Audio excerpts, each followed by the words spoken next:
One of the holy grails for gamers is establishing a physical connection with their gaming environment. Gone are the days where you simply had controllers which vibrate when you score a winning goal or get fragged by an opponent. Today there's a whole cottage industry of accessories, from mobile vibrating cradles to full-on gaming seats which rumble and shake, and even virtual reality rigs which allow you to take real steps in your virtual world. Will Pravancha from Tactical Haptics has got a different take on the whole vibration and feedback theme. Hi Will. Take us through what you've developed. So what we've developed is a new type of tactile feedback that provides immersion to the gamer. So you have sliding bars on three sides of the controller. They move up and down in the handle to be able to mimic the friction that you would feel as if you're holding a real object, or a flail, or pulling on a bow.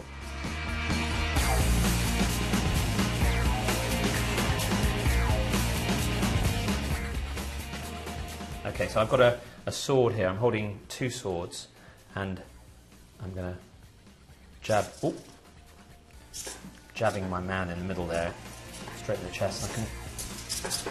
And it does feel like I'm definitely holding something very physical when I'm making that jab. That's the idea. Presumably. That's exactly the idea. Right. So I'm going to just take the ball and chain, and I'm going to swing this. I'm just going to give it a bit of a run up. Oh yeah, I can really feel that. That's pretty definite. Here we go. There you go, first time, clobber. And that really did give the muscles in my hand a workout. My brain is definitely feeling like I've got some tension there. That's quite different from anything I've experienced before in a gaming environment. It's a little noisy. It does feel like there's an army of mice around me. Is that a feature of the technology that is unavoidable? So it's one of the things that's just a characteristic of the actuators that we're currently using. For the Kickstarter campaign, part of that is to go and replace them with new actuators.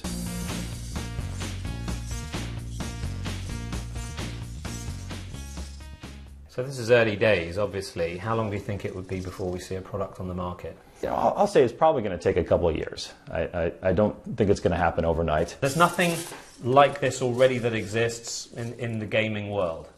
That's right. Gamers know rumble, which is essentially the same vibration that you feel through your phone when you receive a text message. Why do you think there hasn't been something that's been developed like this so far? Is it possibly because there isn't much of a need for it? That's a good question. I think really it's the economics behind these innovations that drive it. Game developers can go through and release the next Modern Warfare and the next Battlefield and make millions, really billions of dollars without such innovations.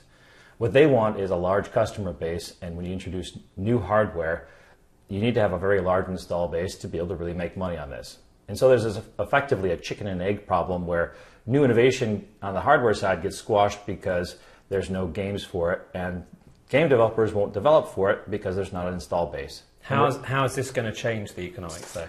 Well, so what we're doing is we have a system that essentially has three actuators in it. Your average Xbox controller has two actuators in it to be able to spin those little vibrating masses in there. And we're effectively going through and increasing the cost by a very small incremental amount and making it at least so that the controllers themselves, once getting to consumer level of production, hundreds of thousands, will be incrementally more expensive.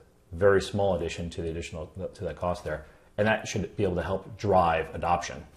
Okay, well I'm going to go and play a few more virtual games with Slingshot. Thanks very much indeed.